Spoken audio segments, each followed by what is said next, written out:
Lucas capítulo 13, versículo 1 ao versículo 9.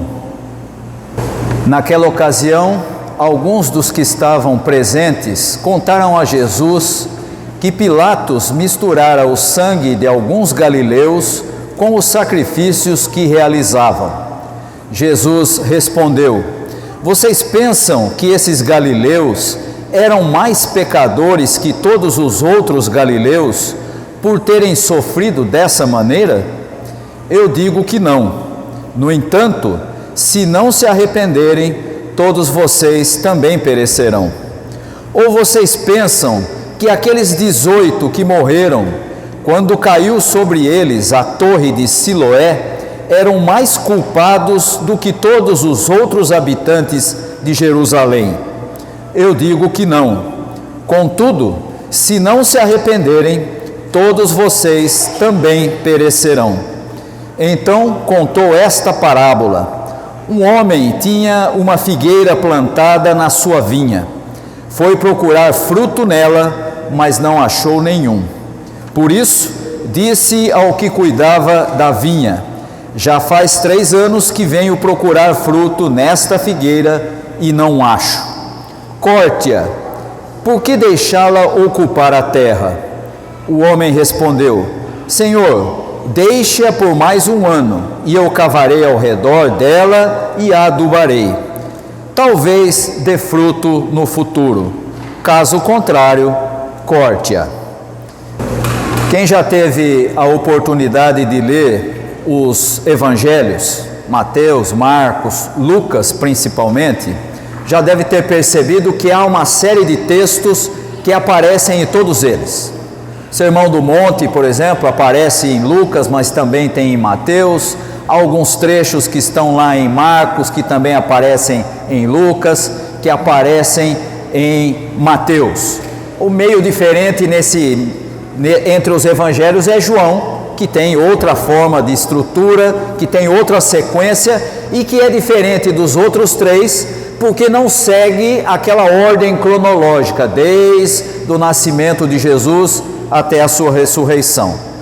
Esse texto que nós acabamos de ler é um dos textos exclusivos do Evangelho de Lucas. Você não vai encontrar esse texto nem em Mateus, nem em Marcos e nem em João.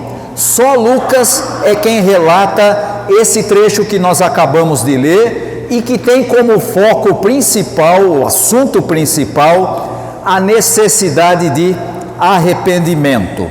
E é muito interessante esse texto porque Jesus desfaz uma ideia que era muito comum na sua época e que era compreendida como comum e como natural pelos judeus. A ideia de que existem pessoas que são mais pecadoras do que outras, que são piores do que outras, e por causa disso a punição para elas é maior. Era muito comum essa ideia, e isso vem lá do Antigo Testamento, daquela compreensão que as pessoas tinham em Israel, de que a vida das pessoas é que determinava como é que ela ia ser ou não abençoada por Deus. Então, se ele fosse alguém cumpridor da lei, observador de todos os mandamentos, então Deus daria para ele vida boa, prosperidade, vida longa, e ele então teria uma vida maravilhosa. Se ele fosse alguém com um cumprimento da lei meio mais ou menos, digamos assim, já não ia ter a mesma vida e nem o mesmo privilégio daquele outro que era observador. E se fosse alguém relaxado, desleixado com o cumprimento das leis, meu amigo, esse sujeito ia ter dificuldade. E aí então nós temos esse texto em que Jesus começa a falar com as pessoas, com os seus mais próximos, e ele diz assim: vocês acham que aqueles que foram mortos quando foram fazer sacrifício, e Pilatos aproveitou que eles estavam lá e os matou e misturou o sangue deles com o sacrifício, vocês acham que eles eram piores do que os outros galileus? Não eram. E pega um segundo episódio, isso aparece aí no versículo 4. Ou vocês pensam que aqueles 18 que morreram quando caiu sobre eles a torre de Siloé eram mais culpados do que todos os outros habitantes de Jerusalém? Veja, duas situações distintas. Uma em que pessoas foram mortas quando foram fazer o sacrifício e morreram por isso. E aí então você diz: essa era a mentalidade da época. Se eles foram oferecer sacrifício e Pilatos os matou, sinal que tem alguma coisa errada com eles, né? Não é muito diferente da mentalidade que se tem hoje e que é muito comum nas igrejas, de que quando alguma coisa não está indo bem, deve ter algum pecado escondido, deve ter alguma coisa que você fez aí que desagradou a Deus, ou coisa do tipo. O segundo episódio, a torre de Siloé, caiu e matou 18 pessoas. E aí você pensa: isso não pode ser um acaso, né? Uma torre não cai a troco de nada. E por que caiu só sobre esses 18 e não matou mais ninguém?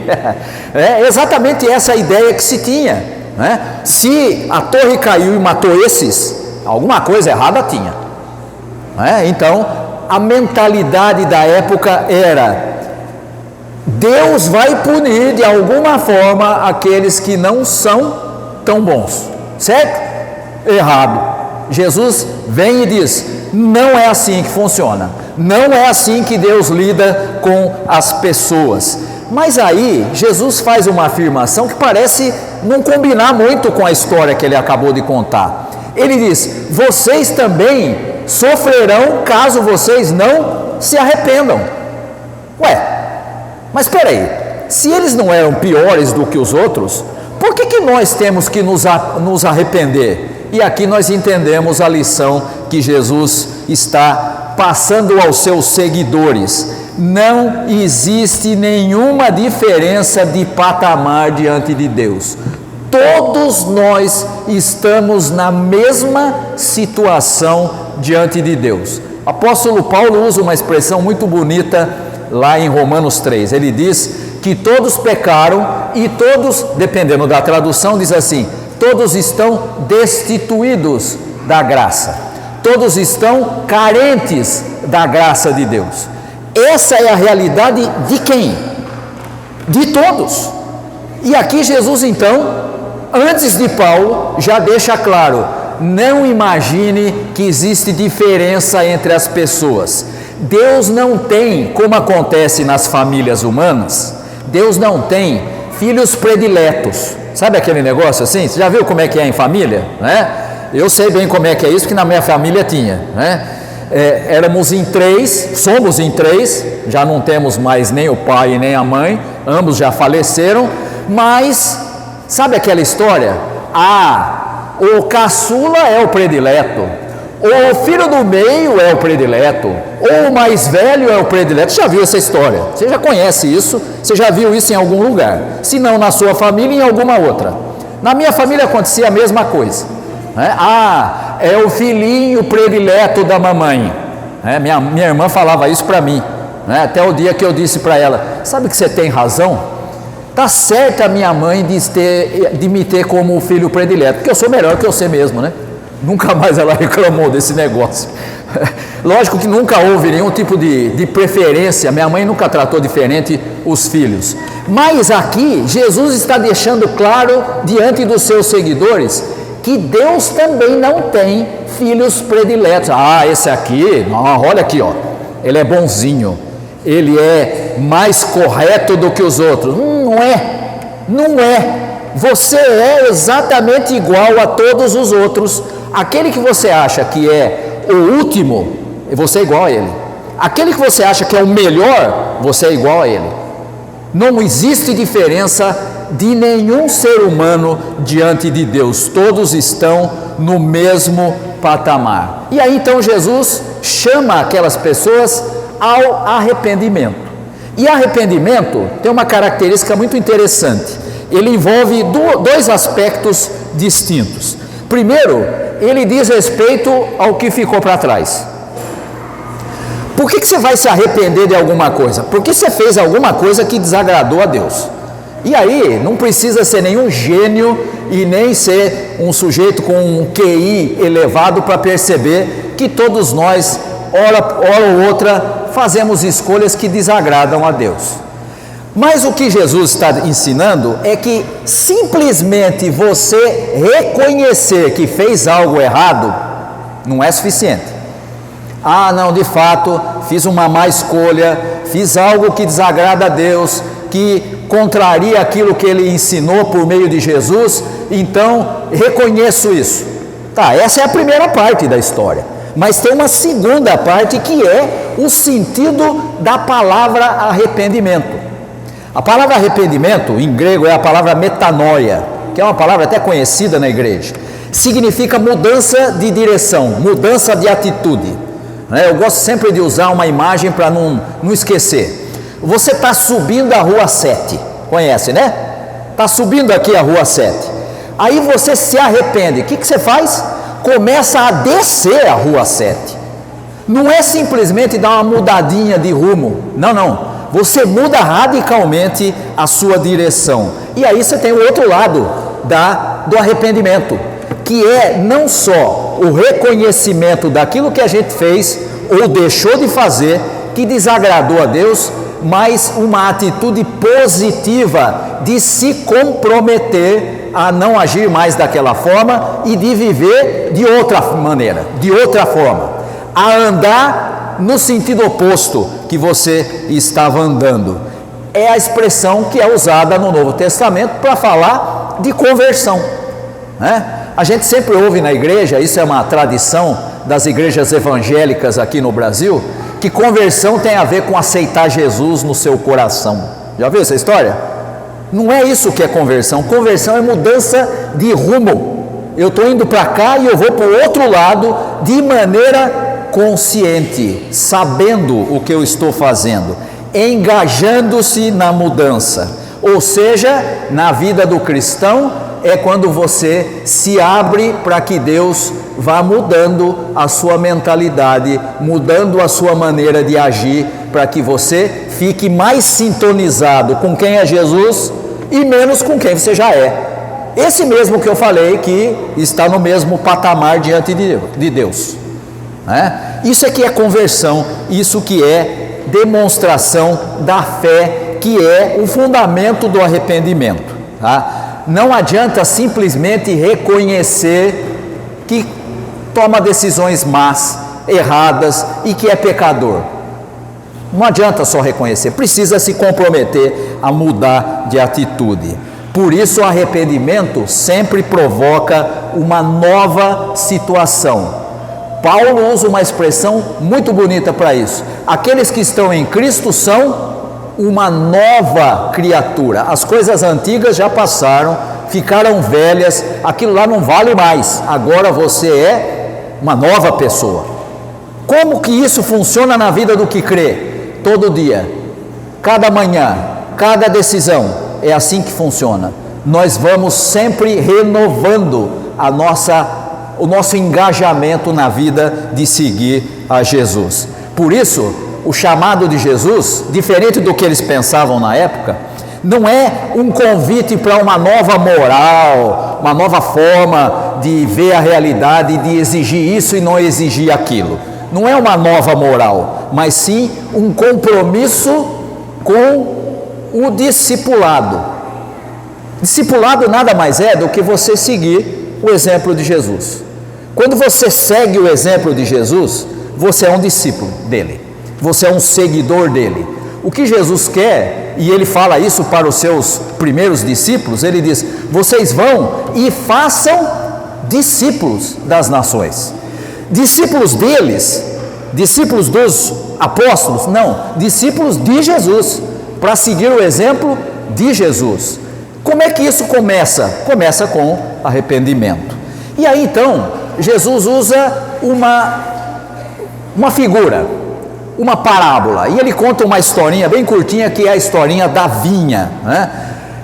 Tinha lá um sujeito que tinha uma vinha, e no meio da vinha tinha uma outra árvore, que era uma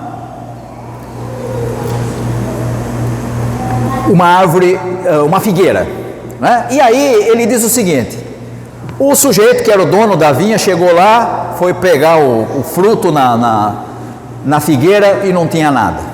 E só para você entender, não era assim tão simples, tá? Isso era muito comum na época. O sujeito tinha uma vinha e ele colocava árvores em lugares específicos para que elas crescessem e fizessem sombra, até para quem trabalhava ali ter essa possibilidade de desfrutar da sombra enquanto cuidava da vinha, não é?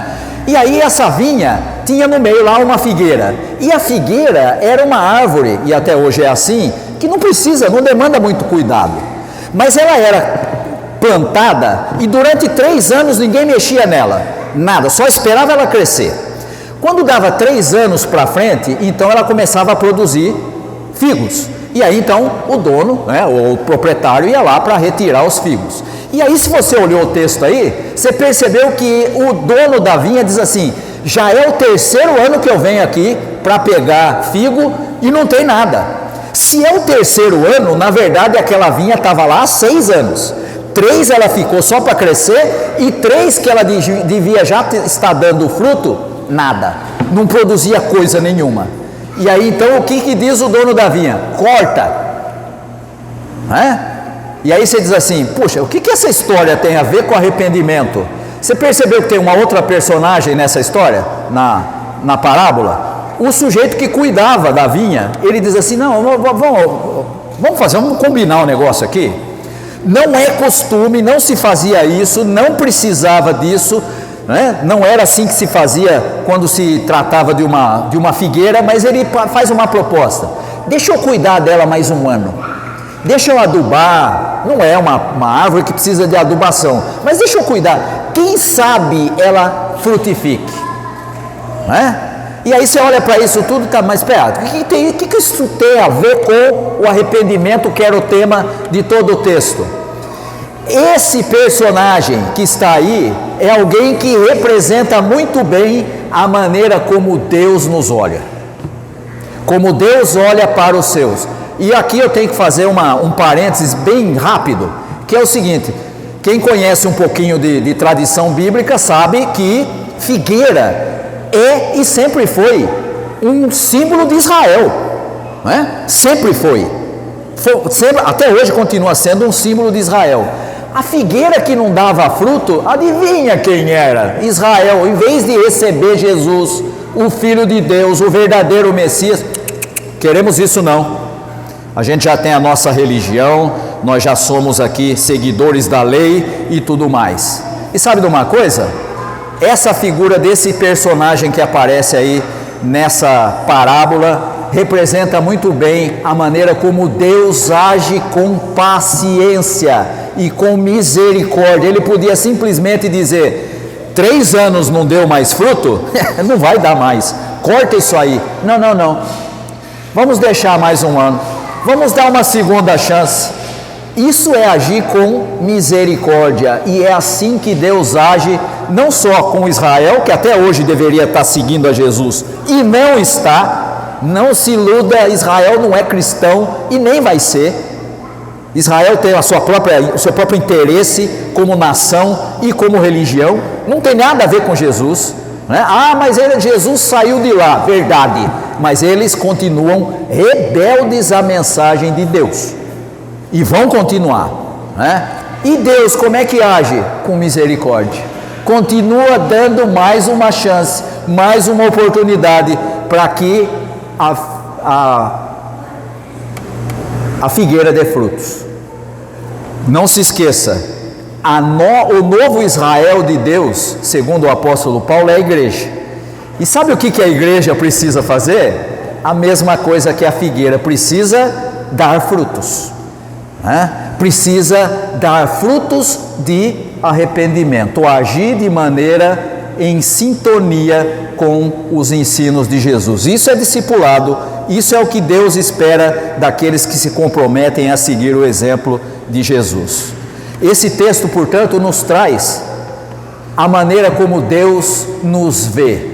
Não existem filhos prediletos, não tem gente melhor nem gente pior, mas Ele age em relação a cada um de nós com a mesma misericórdia, a mesma paciência que Ele age com essa figueira, que deveria estar dando fruto e não estava. Esse é o motivo para nós termos duas atitudes fundamentais. Primeiro, reprisar na nossa vida, dia a cada dia, dia após dia, essa atitude de renovar o nosso compromisso de seguir a Jesus. E segundo, termos essa confiança de que Ele cuida de nós, mesmo quando nós agimos de maneira errada. Se Ele fosse como nós somos, a gente já teria descartado e jogado fora até nós mesmos. Mas Ele não é assim. Ele é misericordioso e nós podemos ter confiança na sua bondade, na sua misericórdia, na sua graça. Que sejamos, irmãos, não como o povo de Israel da época, que achava que Deus só premiava gente boa, porque Deus não faz isso. Que não sejamos como o povo de Israel, que continua alheio e contrário a Jesus Cristo, mas que sejamos aqueles que têm na sua vida os frutos do arrependimento. É assim que se segue a Jesus, é isso que significa ser seu discípulo. Que Deus possa abençoar aos irmãos e às irmãs. Amém.